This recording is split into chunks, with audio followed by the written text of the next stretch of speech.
Welcome to another episode of A Pint with Seaniebee, coming to you today from New York with a very good friend of mine, Toygar Bazarkaya. Toygar is one of certainly the most famous German-Turkish creative director alive. He's a guy I worked with in BBDO for many years. We worked on the Gillette business together there. And this interview took place just as he was leaving BBDO after many years. He's now the head of creative for Havas, another ad agency. And he's in charge of all of the Americas, North America, South America, and Canada. Toygar is a guy who's won over 600 awards and never ceases to amaze me with his upbeat demeanor and positivity in a business where it is often hard to be those things. So, without further ado, I fade in, I hope, to my conversation with Toygar Bazarkaya. Every time I see him on Facebook, he's got his arm around some famous personality, so I suspect he writes all his ads to the brief of who do I want to meet. Welcome, Toygar Bazarkaya. Thank you for having me. Not at all. You did a long time at BBDO. Yeah, they must have really liked you. Yeah, they didn't like me much. You know, I don't know if you wanted to be liked. Who doesn't want to be liked? No, you know what? Before I came to BBDO, I almost felt bad. My stints were always 3 years, and I was actually looking for a home. I wanted to be part of the ups and downs. I felt like, you take one wave, that's around 3 years, and then when it goes bad, you leave. I felt like, I almost feel like disloyal, not sticking around for a place where I had the good times, sticking out the bad times too. So I kept trying to do that, but they kept kicking me out in the bad times. I know. So I did. I joined BBDO in Germany, which was a really, really, really bad creative agency. So they had nothing for decades, and we turned that place around, which was exciting. I was chief creative officer at the end, but building culture and creating culture is just lasting longer. It was extremely rewarding, and at that time, I didn't really realize how much I enjoyed it. So when I joined BBDO in New York, which I was looking forward to because there are some people that are extremely talented, I wanted to work together with them. I wanted to know how New York works. How do they do things? But over the years, I started missing that part of creating my own versus being part of something. Right. You have creative genes in you. Yes. Tell me about them. That's my father is a writer now, published I think 40 books and he's writing in Turkish and German. Growing up, I was fortunate enough not to notice his genius because that's actually, as a kid, it can be kind of overwhelming. My brother, I think, was more aware of it. He's very famous in Turkey. Very, very famous in Turkey, and the famous writers of Turkey, they basically came to visit. For me, it was normal. It was just people. My father came from Turkey to Germany to study, but the only scholarship that was left was for chemistry. So he's a chemistry diploma. So what made him? How come he left Turkey? Was he writing things? No. He left with 19. He was like the best in the year from the whole country, and he got a scholarship. He came from a very poor background, so his parents couldn't afford to send him any place. But he was talented, and he took the opportunity to get to Germany to study, and he took he bite the bullet and finished a chemistry diploma, which is boggles my mind. As a writer, the whole chemistry writing thing. And then he paid his, I think, he paid back his scholarship, whatever money, there was, and then he studied literature. It's kind of crazy. I don't want to really think about it because it's like you feel like stupid. So he met your mother in Germany? Yeah, they met in Germany, both of them Turkish, and I don't think they would have ever met in Turkey. Because wrong side of the track. Yeah, it's like, background's completely different. My grandfather, from mother's side, he was a professor. He spoke 6-7 languages fluent. Wow. And my father's side was a worker family, blue collar. My grandfather on that side was a tailor selling clothes at the bazaar. So I don't think they would have ever met in Turkey. And turned out to be... And what did your mother do? She studied I think she studied literature too. Once they got married, my brother came, I came, She and so looked forth. after Yeah. you, right. And actually, my mother was the one working and making the money while my father was finishing to study. Right. So, and his books are what's the genre? So he writes poetry. Poetry, and he wrote theater plays. He's actually, they called him to Princeton for a year to teach, oddly enough, German, although he's Turkish, and he put on the first German stage play in Princeton. Wow. Where did the sort of jump happen where you realized maybe a creative career was on the cards for you? Interesting. My dad, I don't think my dad really, he never told us, but I've had the feeling he didn't want us to become artists or anything in that direction, because it's a hard place to earn money for family. I was really good at math, my brother as well. My brother turned out to be a journalist, my sister turned out to be a journalist, and I became an art director. And I think I got the best parents in the world because they were supporting me whatever I wanted to do. I was flying a little bit under the radar too. I was middle child. As much as it can hurt not to get the attention, I really enjoyed that because I started tailoring, I did fashion shows, I started photography, I had photography exhibits, I was selling. So I was just trying everything because nobody really cared, I felt like. This is when you're like 18? 18, right. yeah. And did you go to art school? Yeah, I went to the Academy of Fine Arts. And there, at first they didn't take me, so I applied, and they didn't take me, and I still feel like I was a little thick, because normally you take that as a sign you're not good enough, and I really didn't care. So for 12 months I was working on my portfolio. I went there again, I was like, okay, it doesn't work now, we'll work next time. I think So you're single-minded? I'm very single-minded. I had like tunnel vision, yes. And then eventually they said, let him in. Anything. Let the guy in, holy fuck, yes, exactly. And what was that like? The Academy of Fine Art was, the first 2 years, we were all mixed. So with the sculptors and the painters, and I studied graphic design. For me, I struggled imagining what I want to do when I grow up, because I was interested in photography, I was interested in typography, I was interested in fashion and art. I was in my 20s, I would do nothing else but hitchhike to exhibits everywhere you can imagine. From Germany I went to to Amsterdam, or to Italy, to Venice, to Madrid, just for exhibits. I would go to the exhibit. Great little adventures as well. Yeah, absolutely. But that's the only thing I really cared about. So I really didn't know what to do, because I didn't want to do one thing and not the other. And somebody told me there's something you can study. It's called graphic design. It didn't really tell me anything with that title, but then she said, you do photography, you go to typography, you do film. I'm like, that's everything I want to do. I don't have to make a choice. And I knew from that moment on, and I was like 20. I knew there's nothing else I can or want to do. I want to do that one thing that allows me to do everything. But advertising wasn't on your radar? No. The decision to do advertising was a really, really weird one, because you do your diploma, your semi-diploma. It's like after 2 years, there's a halfway mark. And after that, you have to pick the professor that you're going to finish with. And I knew I wanted I wanted to go to a guy, and his name is Heinz Edelmann. He did Yellow Submarine for the Beatles when he was 30. Wow. If you're lucky, you meet one or two geniuses that are just flat out geniuses. This guy is a genius. Right. I wanted to work with this guy, but he was an illustrator. And the only other thing that he did was advertising. So I went to him. I pretended I wanted to do illustration, but he's like, but you don't have any illustration in your portfolio. Here we go again. Exactly. I'm like, no, I want to do illustration. I didn't know how to tell him. I don't fucking care what I want to do. I want to do anything that you do. I want to be with you. I want to learn from you. And he did advertising. So were you quite clinical, and you evaluated the professors, and you said, this guy's the best guy? Yeah, you hear it from the guys. Yeah. It's a tribe. Everybody who worked with Heinz Edelmann know each other. And all the people who have diplomas, it's amazing careers. Because I don't think, when people say I work hard in what I do right now, I never, ever worked as hard as I did when I worked there. Well, that's saying something.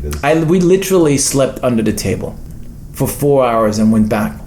The guy is a genius, and what is crazy is he's your professor, and he's there basically for 6 hours in the class going around, and then he goes home, but he's publishing posters, book covers, films, ads. I'm like, when does the guy do this? he was so productive during a time where we didn't have a clue how he does it. He worked and produced more brilliance and twice as much as we did, although he had 2 jobs. The worst thing that could happen, so he would go around while we were working and he wouldn't talk to you. He would just look at your desk and see how far you are with your assignment. And if he felt like you're not far enough, he would just pass, which is the worst feeling in the world, because the one thing that we worked against was working so hard that he actually stops to talk to you. That was the goal. You wanted to impress him. It's just, as a teacher, he measured his success by the jobs we got after he was done with us. Yeah. So when we got good jobs, meant he did a good job. If every teacher and professor would measure themselves against the career that he enables his students, that you got something. So you then he was the guy who kind of showed you. He showed me. Yeah, he basically guided me there because I was a crappy illustrator and I tried hard. And the one thing that he would do, he would not tell you that you're bad. He would actually let you do it and run against the wall until you have a bloody head, and then you realize yourself, this is not for me. So he would literally let it do you because until you're exhausted and you're you want to cry. You want to cry and you're just naked and you're like begging for help, and then he would tell you. And then so the advertising bit he obviously brought to your attention as well. Yeah. What they had in Germany back then is we only had one award show there, and it's the Art Directors Club. It's the only one that really matters. And what they had back then was a junior Art Directors Club competition. And so I won an award there. I won the Junior Art Director of the Year, whatever it is. And the prize was to go to Cannes. I did the work 94. 95, I went to Cannes. It was my first day. And we had a free pass for everything, but there's this beach right next to the Palais. Yeah. And I met very good friends. 4 of us won, and we're still good friends. We just went to the beach because the girls were topless there. Yeah. Very un-German. Very un-German, exactly. And very un-Turkish. And did you get a job at Cannes? No, I had. But you got bitten there. Did you buy everything? Yeah, of course. And I got my first job, and it wasn't the agency I wanted to work at. It was a very good agency, but I wanted to go to the best agency, which at that time was Jung von Matt. It's still a very good agency. They didn't hire, they didn't need anybody, so I took this job at Schultz & Friends, which was a great agency. I still have a lot of good friends from back in the day. But I remember a year and a half in, my bosses wanted to promote me and give me a raise, and I declined. Because my theory was, I knew I was good already because I had won this award, but I thought to myself, if I stay a junior, I'll be literally the best junior, and if I don't get a raise, I'll make so little. There's no way you can pass me up at any agency. I had I don't want to be compared to people who are in the business long. I wanted to compare to people who make that kind of money, and it worked. So I went to Jung von Matt, and I got a promotion and a raise after 6 months because they said, "You're not the fucking juniors." Did you find any mentors in advertising? Yeah, I had yes and no. I think when I walked in, and I still have a little framed picture from a very good friend. I walked in as a junior. Like my very first job to Schultz & Friends, and the first thing I looked at everything. I was so fucking arrogant. It's amazing to me because a friend of mine wrote me this little and framed it. It says, first job, first day, first sentence, I would do everything differently. That was cocky. Now, what age were you? It was really cocky. What age were you? I was 26, but I had never had a job, but I would do it differently, I came from a place though where I knew good work. This professor. Your professor was in your head. He just sculpted your. Yeah, and we knew what was good, and the stuff that I saw wasn't good. It wasn't good, so I said it, which is crazy if I imagine. Yeah. Well, the answer, of course, is you do it better. Yeah, we did, and you did. So the second agency, how long did you last? Jung von Matt. I stayed there. I met my now wife then. She was American, or she is American. I met her at Schultz & Friends, and she came from New York. She was at Ogilvy, New York, left for Germany, and then she was there, I think, for 2 or 3 years. She said, this sucks, I want to go back. And at that time, I just had switched to the agency I always wanted to work at, and I stuck it out there for longer because I wanted to experience that more. So she left, we were separated for a year. And I got my first mentor, I think, there. a guy who's running Liga Stellani right now, Stefan Czalar, and I was terrified to quit on him. He believed in me, and going to somebody who believes in you and saying, you know, I'm leaving, that's really something hard, for me at least. It's hard to do. You have an observation as a guy who knows you and has worked with you. You do have big loyalties to your companies, much more so than I would. And you also expect a lot of loyalty from people who work with you. Yeah. And I think it's a two-way street with you. And absolutely. And you get it. I mean, a lot of you work your teams hard, but you've had most of those guys are still with you. Yeah, that's, it's interesting because, if you ask people, you never know what's true or not, but, if you have guys who are extremely talented and they follow you, across continents, it's a great feeling because, one, you can't be that big of an asshole, and secondly, you can't be that big of a hack because otherwise people wouldn't come from Italy and from Germany just to join your team. So, as a creator, one of the things that you do, which I've noticed, and I think is a very solid character trait that you have when you do work, is that you do allow everyone's voice to be heard in your team, and it doesn't matter whether it's the most junior person, if they're brave enough to want to say something, or if they're brave enough, you do give them just as much time as the most senior person on your team, and I think that gets noticed and talked about because those people become big in return. I think this is something I'm thinking about right now as we're working right now in social media. You got these influencers who are 19 who are kids that are 16, 18, 21 creating videos that have 20 million. Fearless. It's odd. You look into an advertising agency, our creatives and the people in advertising actually point to that work as we need to do shit like this. And let's do something social, let's do something viral. And we're picking these videos where when you look behind the scenes, it's done by a 16-year-old, done by an 18-year-old. Yeah. Guess what happens if that 18-year-old would walk into an advertising agency? Get shouted down. He would sit there for 3 years, do stupid banners because he's a junior. Yeah. And I think that is a huge discrepancy because the talent that is coming up right now has it all. Technology, ability. I remember like 4 years ago, we were talking about doing something when we were working on Gillette about, whether we could open the gates and allow students and kids to contribute. Now, there was pressure from clients, pressure from legal, pressure from production company, with production department within agency, pressure from creatives, because these guys are going to be doing really cool stuff and they don't have to go through the crap we have to go through.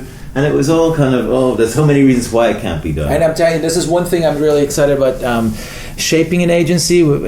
I think the difference between joining a system and creating a system, that's exciting right now to me. I can create a system where things like that are embedded into the structure and the culture.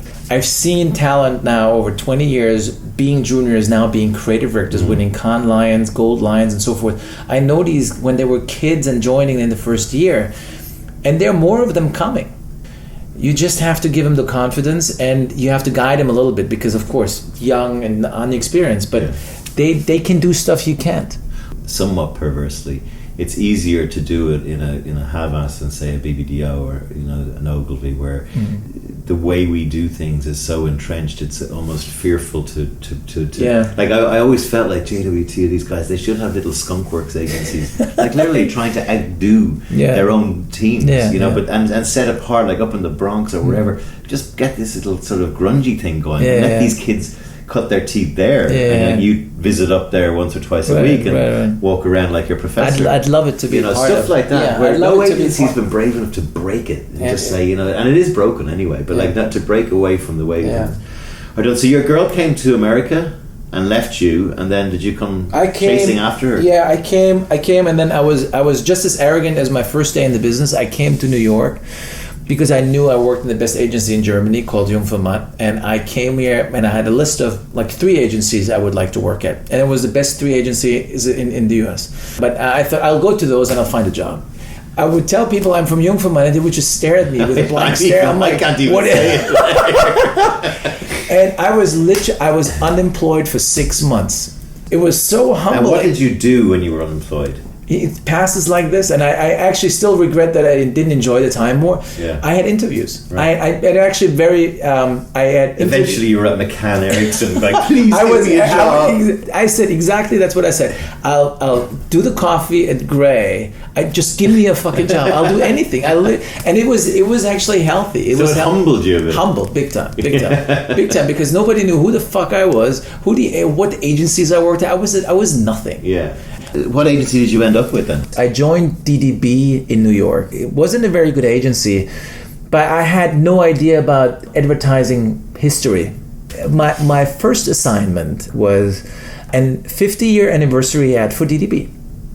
Oh. And I had to read up on stuff. I'm like, oh, that's pretty cool. And then I'm meeting people. Oh, you were the junior for Bernbach and Helmut Krohn. And I met a guy called Joe Picarillo who did those famous ads. And he retired a year after I met him, and he wrote a note to the agency.